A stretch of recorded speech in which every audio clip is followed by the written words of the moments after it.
Bonjour, c'est Alex de Waterfall Revenue. Cette semaine, je continue la série de vidéos sur le télétravail. Si tu as manqué celle d'hier, je t'invite à cliquer sur le lien qui s'affiche à l'écran et j'explique la relation entre le télétravail et la méthode Waterfall Revenue. En fait, il y a pas mal de formules qui existent. La plus courante, c'est le télétravail forcé en raison de circonstances exceptionnelles. Grève, aléas climatiques, épidémie, etc. Donc là, l'employeur va autoriser une partie de son personnel à se mettre en télétravail alors que ce n'est pas forcément dans la culture de l'entreprise ou de l'organisation. Bien souvent, c'est juste une affaire de quelques jours et le travail se fait en mode dégradé car l'employé ne va pas retrouver tout le confort de son poste de travail. Certaines applications ne lui seront pas accessibles sur son ordinateur et l'interface mail est peut-être sur un navigateur internet, ce qui n'offre pas toujours une très bonne expérience d'utilisation, ou encore l'employé n'a pas accès à ses fichiers car il n'a pas de VPN ou de bureau virtuel accessible à distance. En général, en quelques jours, ni l'employeur ni l'employé n'ont le temps d'appréhender les avantages et les inconvénients du télétravail puisqu'il est déclenché rapidement dans l'urgence. C'est exceptionnel, temporaire, et après quelques jours, tout le monde revient au bureau en présentiel. Il y a aussi du télétravail autorisé ou toléré pour les postes qui nécessitent beaucoup de déplacements, comme les commerciaux, les consultants ou les formateurs. Des catégories de personnel qui disposent déjà d'une grande autonomie d'organisation et qui donnent déjà beaucoup de temps à leur entreprise et à qui il est naturel de ne pas imposer un retour au bureau entre leurs déplacements. L'autre organisation de télétravail, c'est le télétravail partiel. L'entreprise va autoriser, par exemple, un jour par semaine, ses employés à télétravailler. Cela peut être un jour au choix de l'employé ou imposé par l'employeur. Les mercredis et vendredis, il est courant d'avoir dans certaines entreprises beaucoup d'employés en télétravail. C'est une excellente manière de découvrir le télétravail et nous verrons plus loin dans la série quelles sont les techniques pour tirer au mieux parti de cette organisation en fonction de ses objectifs de vie.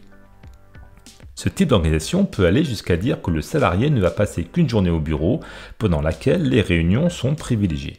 C'est d'ailleurs une excellente manière pour les entreprises de réduire leurs coûts et la taille de leurs locaux. Donc dans ce cas, les salariés travaillent 4 jours à la maison et 1 jour au bureau. Ils n'ont en général pas de bureau nominatif sur leur lieu physique de travail. L'étape d'après, c'est d'être à 100% en télétravail, mais avec une obligation de proximité géographique pour participer ponctuellement à des réunions physiques. Cela permet une certaine liberté pour éloigner son domicile du siège de l'entreprise, mais il faut garder une certaine proximité. Dans ces cas-là, il faut que le cadre du télétravail soit bien établi avec l'employeur. Et enfin, la formule extrême, c'est d'être en télétravail à 100% sans contrainte géographique. Donc, le salarié peut se trouver à Bordeaux ou sur la Côte d'Azur, alors que le siège de sa société est à Paris.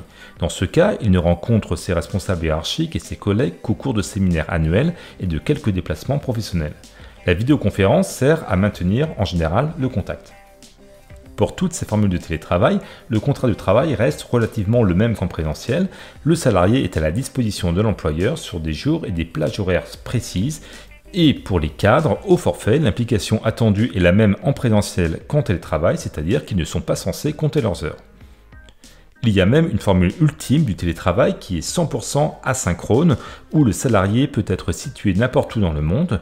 Il n'y a pas de contrainte de fuseau horaire imposée, pas de nécessité de répondre immédiatement à des emails, très peu de conf calls, très peu d'appels téléphoniques, mais il y a juste la contrainte de réaliser du travail dans des délais impartis et de répondre aux demandes des collègues, hiérarchies ou clients dans un délai en général sous-entendu de 24 heures.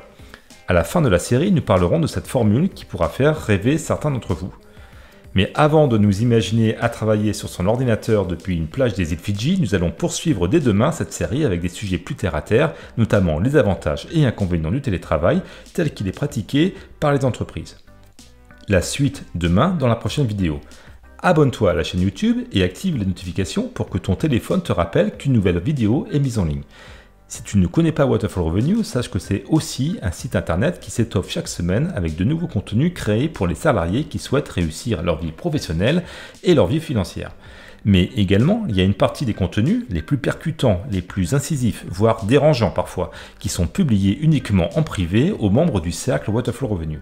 Pour les recevoir, il suffit de t'inscrire en cliquant sur le premier lien en description de la vidéo et tu recevras environ une fois par semaine un nouveau contenu exclusif. C'est privé, c'est caché, mais cela reste bien entendu 100% gratuit. A très vite pour la suite. Ciao.